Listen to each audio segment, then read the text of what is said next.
We live in a world increasingly polarized, where differing opinions are met with hostility rather than understanding.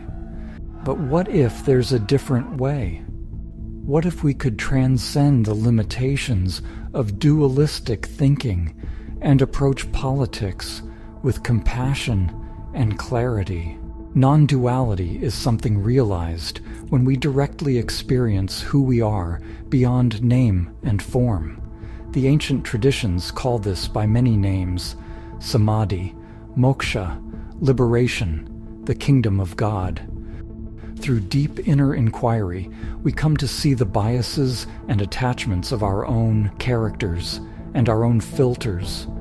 We will naturally transform our understanding of politics and promote a more harmonious world. Non-duality is realized by dropping identification with the characters we have been playing, and directly awakening to our true nature, which is something that can't be described in words or understood analytically. Samadhi is waking up from the delusion that we are separate, independent entities, and there is a direct knowing that everything is part of a unified whole. The wisdom of the third Zen patriarch offers a profound insight into the nature of non-dualism. He famously stated, "The great way is not difficult for those who have no preferences. When love and hate are both absent, everything becomes clear and undisguised. Make the smallest distinction, however, and heaven and earth are set infinitely apart. If you wish to see the truth, then hold no opinions for or against anything.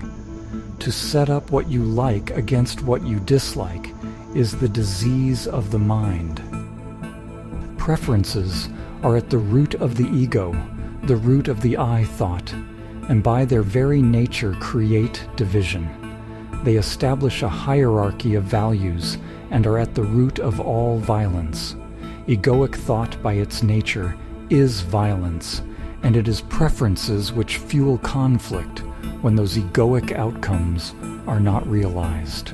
Non-preference doesn't mean apathy or indifference. It means approaching situations with an open mind and a willingness to accept what is. This allows us to see things more clearly without the distortions of our own biases and desires. When everyone drops their own egoic agenda, then life flows more freely. Some misinterpret this teaching as a call for detachment that could lead to indifference or apathy. Critics will say it is important to care deeply about certain values and advocating for them. But this is a profound misunderstanding of the path of awakening. When we drop our own egoic agenda and our own biases, then action flows from a place of true compassion and love, rather than focusing on what is just for one's own benefit. To love is to be one with, and it is to humble the egoic mind.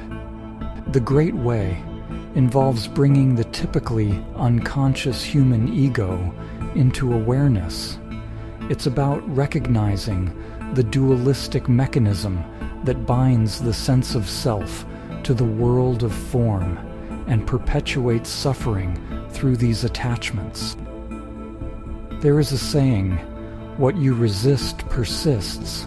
Where attention goes, energy flows. By resisting anything in our inner or outer world, we give strength to the ego. It is foolish to resist what is, because it already is. We just add more suffering if we resist it.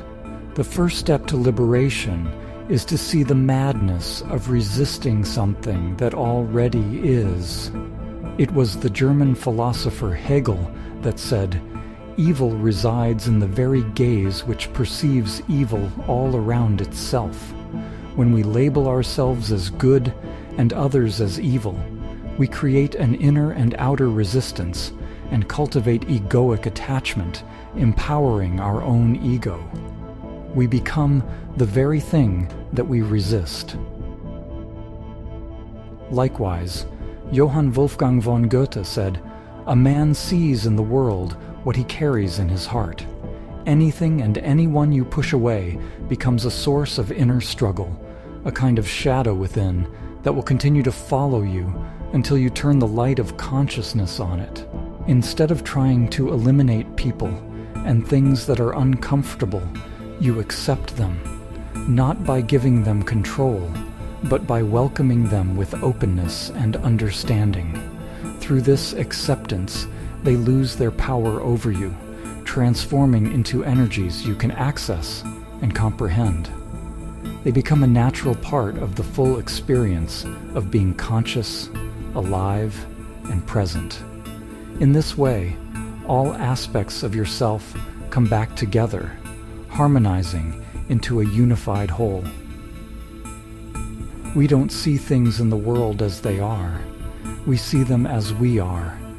When we change ourselves, we change the world we perceive. Emotional and spiritual maturity involves reconnecting every part of yourself, leaving nothing ignored, denied, or hidden, allowing for true wholeness. The pathless path to liberation for all is for each individual to know themselves, and by awakening to their true nature, to see that true nature in everyone and in all things.